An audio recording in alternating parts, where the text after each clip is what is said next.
Life is hectic. Some days are just a blur. We're Jay and Laura LaFoon, and we help busy couples stay married for life. Welcome to the Married for Life podcast.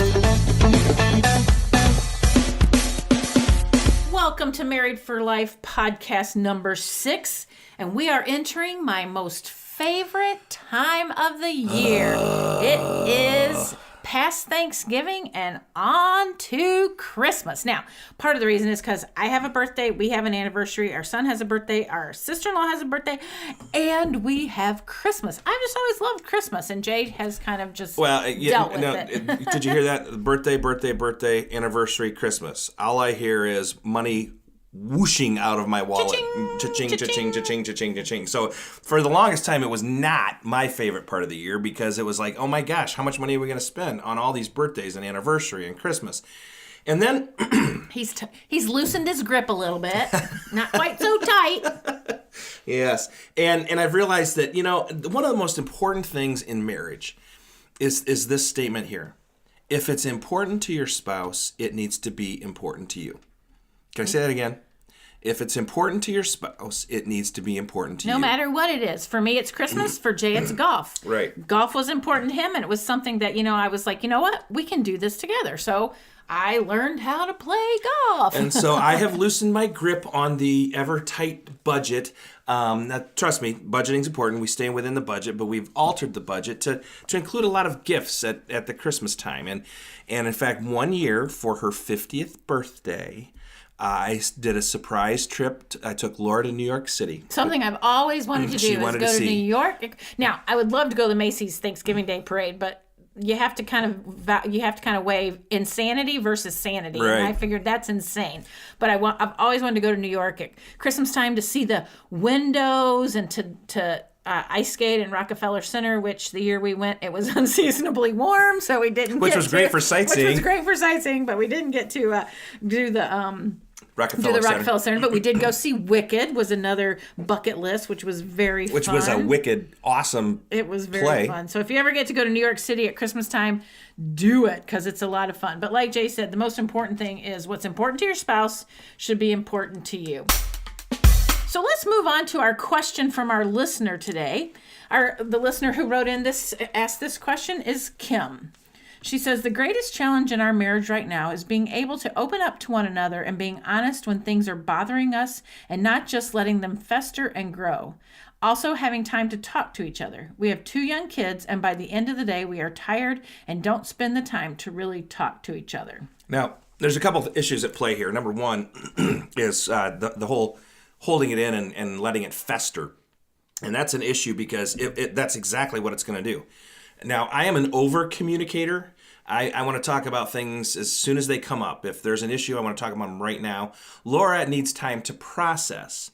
But early in our marriage, Laura would process so long that it would build up and build up and build up, and then she would blow up. And by blow up, it was not pretty. It was not pretty at all. So, you've got to learn that delicate balance between the person who's ready to talk about it right now and that person who's ready to need some time to process. And so, honestly, Laura and I have just communicated to one another. I've said, honey, will you process this? And she's like, yeah, give me a day, or I'm going to need a week for this one, or we're not ready to talk about that yet. And then, so I have the boundary there. But that's the first issue at play here. The other issue is this. We have 2 young kids, and by the end of the day, we're tired and don't spend time to really talk to each other. And that really is an issue, because this is what is allowing the other feelings to fester, and you're not being able to be honest with each other because you're not taking the time. You have young kids, and I tell women all the time, and we tell couples this all the time, you need to take 15 minutes of uninterrupted conversation every day to talk. And guess what, ladies? Your kids will survive in front of a TV for 15 minutes so you can have some time with your husband. Or maybe you do it after you've put them to bed at night. And I know you're tired, so maybe you want to do it first thing in the morning. Maybe you have to get up a little bit earlier. But you have to schedule that time in, because, again, the most important relationship next to your relationship with Jesus is your relationship with your spouse. And so you have to prioritize that time above the kids to really spend that time with your husband or with your wife without devices, without screens, without distraction of kids, but having that 15 minutes will go huge and will go a very long way in helping this communication issue of not being honest and allowing things to fester. And this really fits in well because this question is answered in our podcast. This is actually part 2 of a 2-part podcast on building a family mission statement. And last week, we covered 2 areas. The first 2 steps. The first is to discover your values. To determine your core values. Determine your core values, and then to discover your central core value. What is that one thing that is most important to you as a couple? And so now, if you listened last week, you should have that list of 5 people, ideas, or things that are most important to you as a couple.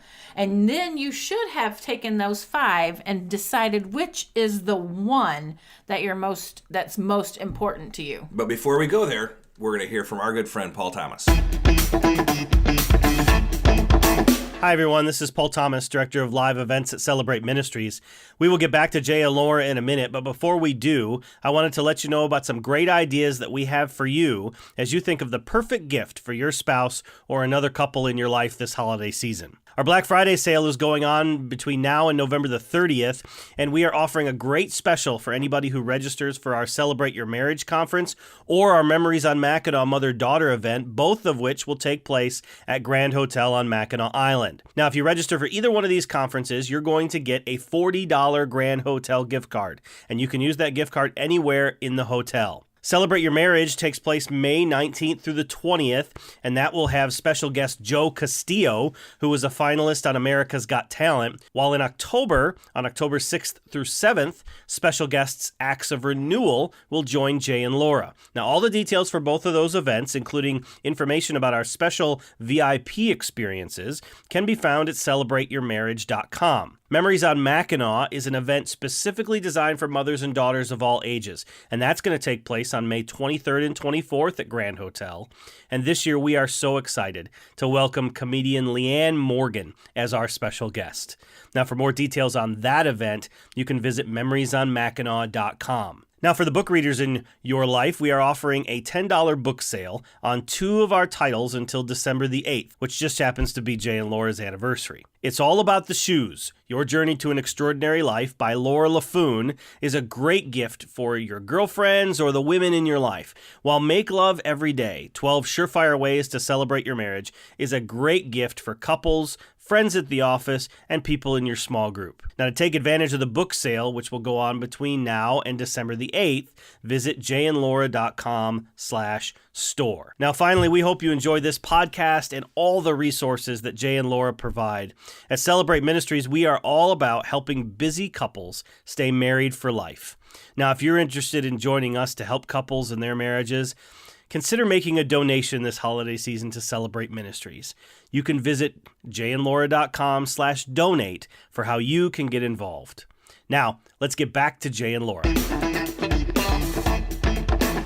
Thanks, Paul. Now we're moving into the rest of that 3rd step of devising your mission statement. This is the fun part. So we talked about last week about determining your core values, discovering your central core value. Now you should have your piece of paper in front of you that has those 5 people, ideas, and things that are most important to you as a couple. And you should have decided on the one. You should have determined your central core value. For us, the one is to encourage others to become like Christ. So here's what we have in our mission statement. Our mission statement reads like this: to encourage others to become like Christ through stimulating experiences, healthy lifestyles, and loving relationships. So this is where some of the work starts to happen, if you haven't already had a lot of work. Or if you haven't figured it out. You have those 5 core values, and you have your 1 central core value. So you have about 4 core values and 1 central core value. Now you're going to put it into a formula. So you're going to say to... The word to, T-O, put your central core value in there. For us, it was to encourage others. Encourage others to become like Christ through, now you plug in those other 4 core values. And you may have to wordsmith it a little bit. This is where Jay and I got our adventure and our uniqueness. To encourage others to become like Christ, that was our central core value. through stimulating experiences. That's where Jay got his my adventure. Healthy lifestyles. That was something we felt was very important. And loving relationships. Loving relationships and stimulating experiences is where I got my uniqueness. I wanted to be different. I wanted to be unique in whatever I do. And stimulating experiences don't just have to encompass adventure. They could be something fun, which is one of Laura's core values. It could be something that's intellectually stimulating.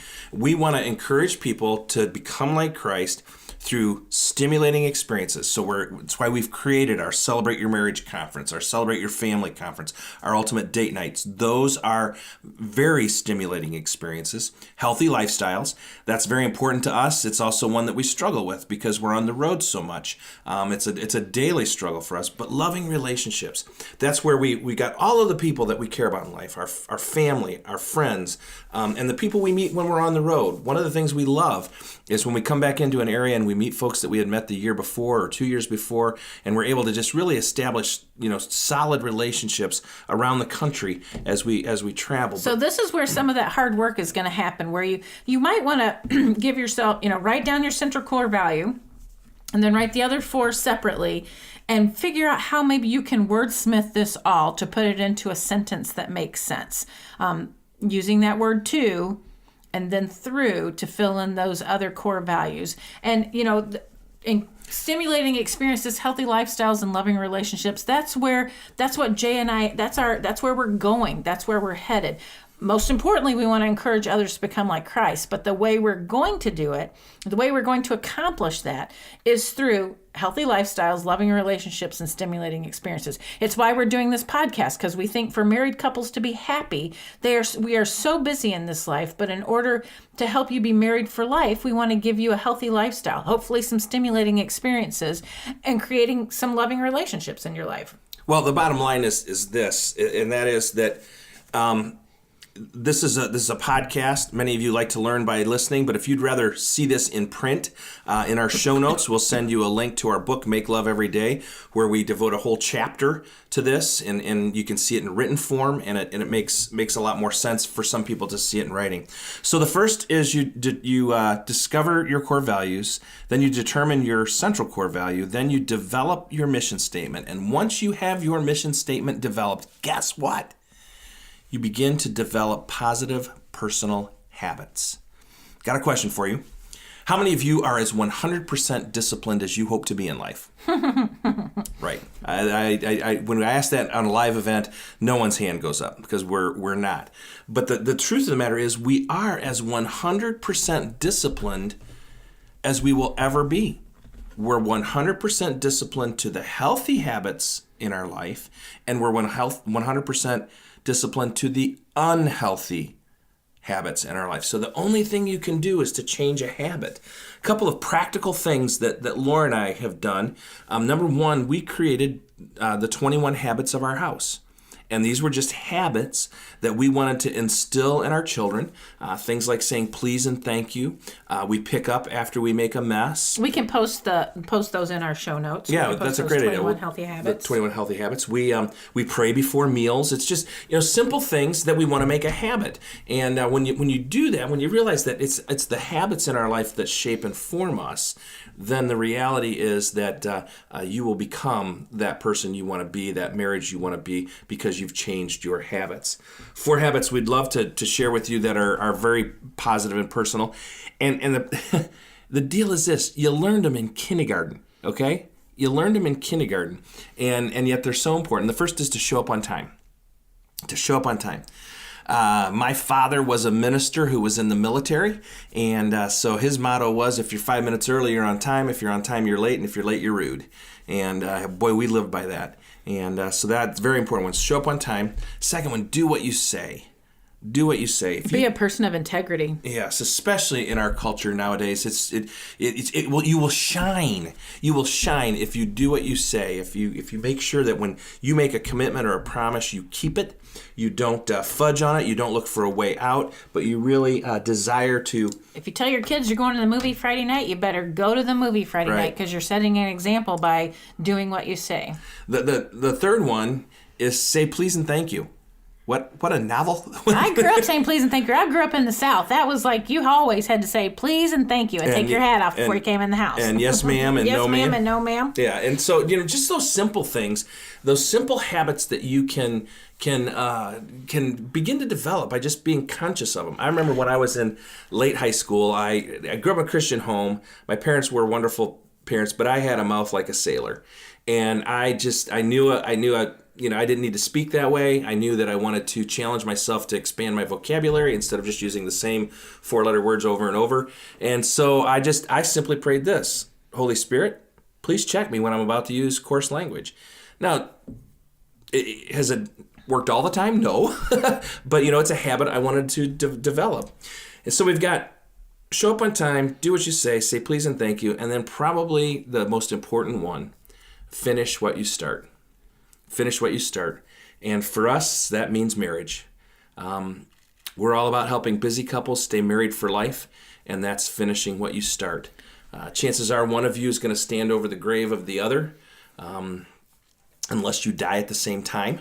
And if that happens for us, it's because Laura's driving the car. True statement. True statement. But finish what you start. Finish this thing called marriage. And so here, as we've talked about family mission over the last 2 weeks, we want to really just kind of recap what we've talked about. There's 4 steps to developing your family mission statement. The first one is to determine your core values. What are the people, ideas, and things that are most important to you? Write them down. And again, it's important that you give yourself several weeks to go through this whole process. It's not something that's going to happen overnight or even in a week. So take the time to write down people, ideas, and things that are important to you and gather those core values. Then you're going to move on to the second step, which is to determine your central core value. You're going to make that list, that big list of people, ideas, and things that are most important to you. You're going to narrow it down to 5, and then you're going to pick the one out of those 5 that's most important to you. Then you're going to move on to the third step, devising your family mission statement, where you're going to put it in that formula using the word to and the word through. To, put in your central core value, through how you're going to accomplish it using those other core values that are important to you. And then last but certainly not least, as a result of this, you can then develop positive personal habits that will move you on in your marriage and give your marriage a great focal point and a mission that you can now move towards as a couple and as a family. Hey, thanks for joining us on the Married for Life podcast. We just ask that you would rate us, that you would share it, and we would greatly appreciate it. Also, we love to answer your questions on our podcast, so send those questions to podcast@jayandlaura.com. That's podcast@jayandlaura.com. We'll see you next week with some holiday tips for surviving Christmas as a couple.